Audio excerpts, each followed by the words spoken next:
Let me push back a little bit on that. So we talked about the Indian community, right? What about the rest of the community not looking at these issues as Hindu phobia? So you talked about how most people within the Hindu community are docile, dormant in a way. Why would anybody want to be against such kind of people, right? I mean, anti-Christianity is because Christianity had a huge expansion movement. Islam, to a certain degree, in the last 500 years, went through an expansion phase. Anti-Semitism is actually rooted in historical consequences. But last time India or Hinduism was expanding was over a millennium ago.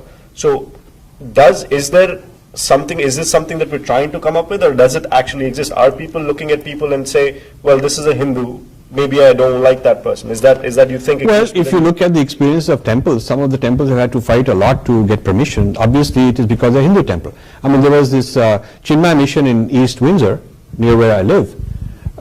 They bought a church building long ago. So it's zoned as a house of worship. The moment it is now owned by Hindus, the zoning is changed because of traffic problems and noise problems. The local ordinance is changed so that they can't make a temple there. So that's obviously prejudice on religion. They had to fight and get it overturned. So people are using more clout to overcome this, but that resistance is there. So the deep culture of this country, the Christian culture of this country is Christian. I mean, that's very true. There is a xenophobia. There's a concern about those who are different, and religion is one of the factors for being different. One of the reasons the Chinese who came as migrants converted in large numbers, large scale to Christianity is to reduce that difference. So Chinese became Christians in this country because they thought that now we'll be accepted. It didn't quite work out. So there's multiple markers of difference. There's race, there's language, there's religion. So it's not only Hindu phobia, but Hindu phobia is a significant component of it. You see how Hinduism is represented in the school text. That tells you a lot.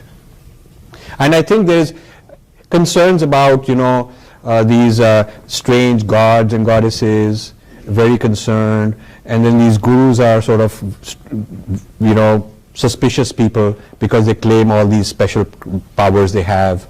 And then in the 60s there was an age of innocence. In the 60s and 70s, you saw gurus being like big shots in this country. They should have converted them to Hindu. But at that time, when there were tens of millions of white Americans going into Hinduism, the New Age movement was very big. It's the gurus who sort of didn't go all out and convert them. Buddhists did. So people would become a Buddhist. There's a formal process. You become a Buddhist. So there are a lot of white Buddhists who are officially Buddhists. They're not just saying, I practice this, it's all the same, but don't call me anything. Secretly, I'll tell you. They're not worried about that. But the Hindus, it's the gurus who did not have that confidence to say, okay, I'm going to make you into Hindu. Except people like ISKCON, Prabhupada was very clear that, okay, you're not anything, but you are this, you're a Vaishnav. So this strategic thinking wasn't there. We missed a huge window of opportunity.